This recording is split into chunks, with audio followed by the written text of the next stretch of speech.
जहां हम लोग गायत्री हत्याकांड में गायत्री के लिए न्याय की मांग कर रहे हैं, न्याय की लड़ाई लड़ रहे हैं, वही कुछ लोग वैसे भी हैं जो अपराधियों को बचाने के लिए भी लड़ाई लड़ रहे हैं। हमारी ओर से उनके लिए भी बहुत शुभकामनाएं हैं कि आप अपने जो पेशा आपका है आप इसमें सफल हो। इसी बीच हमारे पास कई लोगों ने हमारे सोशल मीडिया साइट पे भी कमेंट के माध्यम से, मैसेज के माध्यम से हमारे ऊपर ये आरोप लगाया कि हम इस लड़ाई में इसलिए भी शामिल हैं क्योंकि शायद ये मेरे बिरादरी का मामला है। लेकिन मैं आपको आज यहाँ से क्लियर करना चाहता हूँ कि बिरादरी से मुझे कोई मतलब नहीं। मुझे नहीं लगता कि गायत्री के साथ जो बलात्कार की घटना घटी है वो उससे उसका जात पूछ करके किया हो गया होगा, क्योंकि जो आपराधिक प्रवृत्ति के लोग होते हैं वो जात और धर्म और मजहब पूछ करके आपके साथ गलत नहीं करते हैं। और अगर आप लोग नहीं जानते हैं तो आप मेरे सोशल मीडिया प्रोफाइल को देख लीजिए कि हम दूसरी लड़कियों के लिए भी लड़ाई पहले लड़ चुके हैं। अभी भी जो नवादा की नादिरगंज की लड़की है खुशी गुप्ता, जिनकी हत्या हो गई थी आज से 4 माह पहले पटना के बोरिंग रोड के बरदान गर्ल्स हॉस्टल में, हम उसकी भी लड़ाई लड़ रहे हैं। और या फिर ये कह लीजिए कि खुशी गुप्ता की जो हत्या थी उसकी हत्या को पूरी तरीके से आत्महत्या का नाम दे दिया गया, पोस्टमार्टम तक नहीं हुआ, थाने में केस तक नहीं दर्ज हुआ,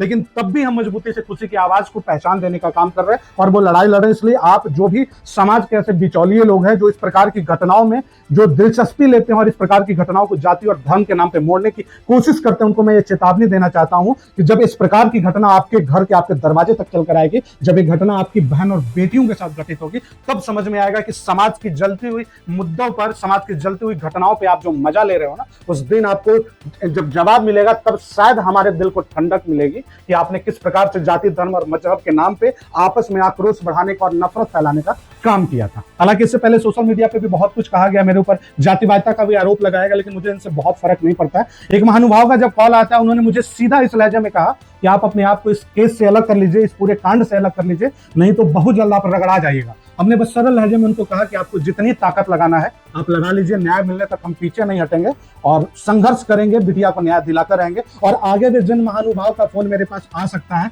या जो सोच रहे हैं कि मुझे फोन करके डराएंगे, धमकाएंगे और मुझे खुद को इस केस से अलग करने की बात करेंगे, मैं उन्हें उनके धमकी से पहले ये जवाब दे देना चाहता हूं, सुन ले लोगों, कि भले ही हम पूजा श्री राम की करते हैं लेकिन तेवर हम परशुराम की रखते हैं। और जब बात हमारे घर के बहन और बेटियों की हो, बहन बेटियों की सुरक्षा और इज्जत की हो, तो हम आप जैसे अपराधियों को हर चौक चौराहों पर देख लेने की ताकत रखते हैं। आपको जितनी औकात है, जितना ताकत है आप लगा लो। आपने दौलत का ताकत लगा के देख लिया, आपने राजनीतिक ताकत लगा के देख लिया, प्रशासनिक ताकत लगा के देख लिया, लेकिन परिणाम तब भी आज आपके सामने है। आपको नहीं पता कि जब संख्या बल न्याय के साथ खड़ा होता है ना, तो हमेशा जीत संख्या बल की होती है, हमेशा जीत ईमानदारी की होती है। मैं आपको चुनौती देता हूं कि आप अपराधियों को बचाने की चाहे जितनी ताकत रख लो, मैं चौतरफा लड़ाई लड़ूंगा, न्यायालयिक प्रक्रिया से लड़ूंगा, धरना अनशन सब होगा और पूरी मांग की जाएगी। जब तक एक एक अपराधी को पूरी की पूरी कड़ी सजा नहीं मिल जाती है, तब तक हम इस केस से खुद को अलग करने वाले नहीं हैं।